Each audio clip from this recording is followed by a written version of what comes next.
Big pass Tamil season 9 ஞாயிற்றுக்கிழமை விஜய் சேதுபதி எந்த நேரத்தில் சொல்லிட்டு போனார்னே தெரில. இதுக்கப்புறம் வீடு ரொம்ப பயங்கரமாக இருக்கும், வயலண்ட்டாக இருக்கணும் அப்படின்னு சொன்னார். அதுக்கப்புறத்துலேருந்து நிஜமாகவே வீடு ரொம்ப பயங்கரமாக ஆயிடுச்சு. புது கேப்டனாக பிரவீன் அவங்கள சூஸ் பண்ணியிருந்தாங்க. அவரை சூஸ் பண்ணதுலேருந்து பயங்கரமான மாற்றங்கள் பிக் பாஸ் வீட்டுக்குள்ளே நடந்தது. என்னன்னு பார்த்தீங்கன்னா, கண்டஸ்டன்ட் எல்லாரும் அவங்க கொண்டு வந்திருந்த ட்ரெஸ் எல்லாத்தையுமே எடுத்துகிட்டு அவங்க எல்லாருக்கும் ஈவனாக இருக்கிற மாதிரி ஒரே யூனிஃபார்மாக கொடுத்துட்டாங்க. அது மட்டும் இல்லாமல் அவங்கக்கிட்ட இருக்கிற மேக்கப் ஐட்டம்ஸ், அவங்க கொண்டு வந்திருந்த எந்த ஒரு திங்ஸையுமே அவங்க யூஸ் பண்ணக்கூடாது. பிக் பாஸ் என்ன கொடுக்குறாங்களோ அதை மட்டும்தான் யூஸ் பண்ணணும். இது ஒரு நல்ல முடிவு. ஏன்னா அன்றைக்கே விஜய் சேதுபதி சார் சொன்னார், குடும்பத்தோடு உட்காந்து எங்களால் இந்த ஷோ பார்க்க முடியல அப்படின்னு சொல்லி நிறையா பேர் கமெண்ட் பண்ணாங்க அப்படின்னு சொன்னார். அதுக்கு முக்கிய காரணம் இவங்க போடுற அந்த ட்ரெஸ் எல்லாமே கூட ஒரு காரணம் தான். இந்த பார்வதியில் ரொம்ப மோசமாக ட்ரெஸ் போடுறாங்க, பறக்கிற மாதிரி நிறைய டாஸ்க்கு வச்சு பயங்கரமாக சண்டை போட்டுன்னு இருக்காங்க. அதுவும் இந்த கேப் எடுத்து தலையில் மாட்டுற டாஸ்க்கு ஆளாளுக்கு கட்டி பிடிச்சி சண்டை போட்டு உருண்டுட்டு இருக்காங்க. இந்த மாதிரி தான் இந்த வீக் போயிட்டுருக்கு. இதுக்கு முன்னாடி இருந்த அந்த வன்மத்தெல்லாம் தாண்டி இந்த வாரம் கொஞ்சம் நல்லா விளையாண்ட மாதிரி தெரியுது. அப்படி இருந்தாலும் திங்கக்கிழமையே பார்வதி ஆரம்பிச்சிட்டாங்க. கனி அவங்கக்கிட்ட இந்த ட்ரெஸ்ஸை எடுத்து கையில் கொடுக்காம கீழே வச்சு அதுக்கு தேவையில்லாத ஒரு பிரச்சனை பண்ணி, வழக்கமாக பார்வதி பண்ணுற விஷயந்தான். இதுக்கு கண்டிப்பாக வரக்கூடிய சனி ஞாயிறில் செருப்படி வாங்குவாங்கன்றதில் எந்தவித சந்தேகமும் இல்லை. நம்ம என்ன நினச்சிருந்தோம், இவ்வளோ ஆட்டம் போடுற இவங்களை அடக்கிறதுக்கு வெளியே இருந்து வைல்ட் கார்டு கண்டஸ்டன்ட் வந்தால் தான் சரி வரும் அப்படின்னு நம்ம நினச்சிட்டு இருந்த நேரத்தில் விஜய் டிவியில் ஏற்கனவே அறுதப்பழசான டீமெல்லாம் உள்ளே கூப்பிட்டு வைல்ட் கார்டு கண்டஸ்டன்ட் என்ட்ரி கொடுக்குறாங்க. ஸோ இதில் ஒரு கப்புள் கண்டஸ்டன்ட் வேறு வராங்க, கணவன் மனைவி 2 பேரும் சேர்ந்து வராங்க.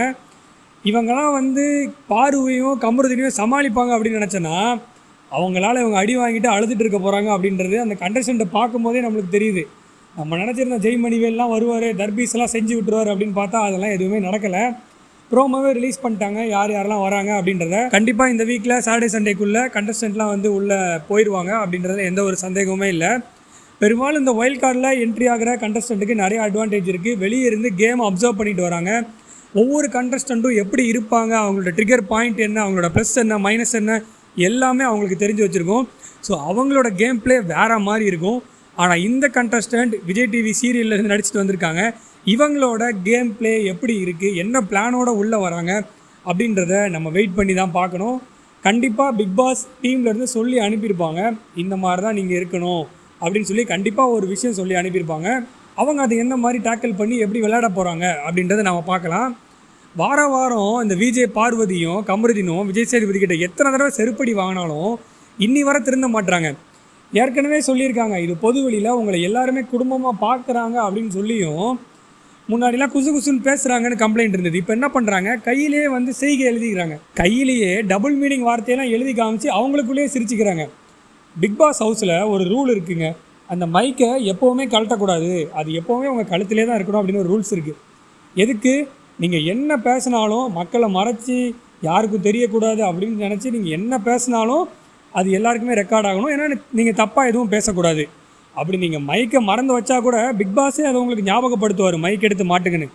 இவ்வளோ ரூல்ஸ் இருக்கும்போது இவர் பெரிய ஞானி மாதிரி இந்த கமருதீன் கையில் எழுதி காட்டுறாரு பாருக்கு.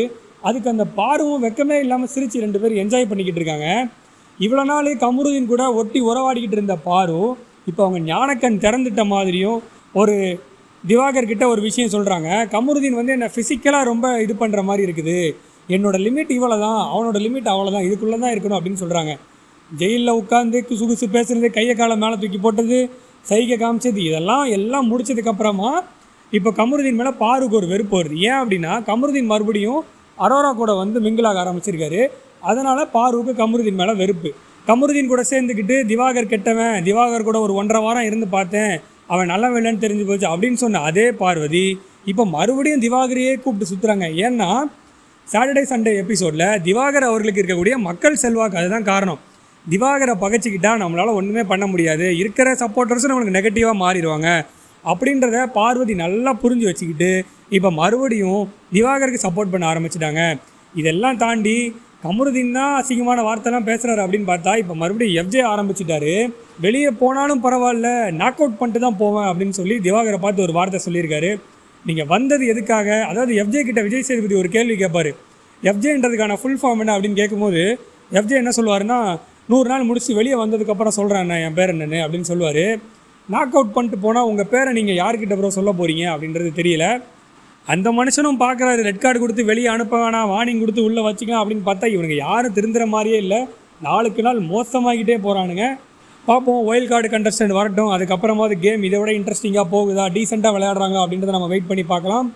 இது வரைக்கும் நம்ம சேனலில் யாராவது சப்ஸ்கிரைப் பண்ணாமல் பார்த்துருந்தீங்கன்னா மறக்காமல் சப்ஸ்கிரைப் பண்ணிடுங்க. அப்படியே அந்த பெல் பட்டனையும் ப்ரெஸ் பண்ணிடுங்க.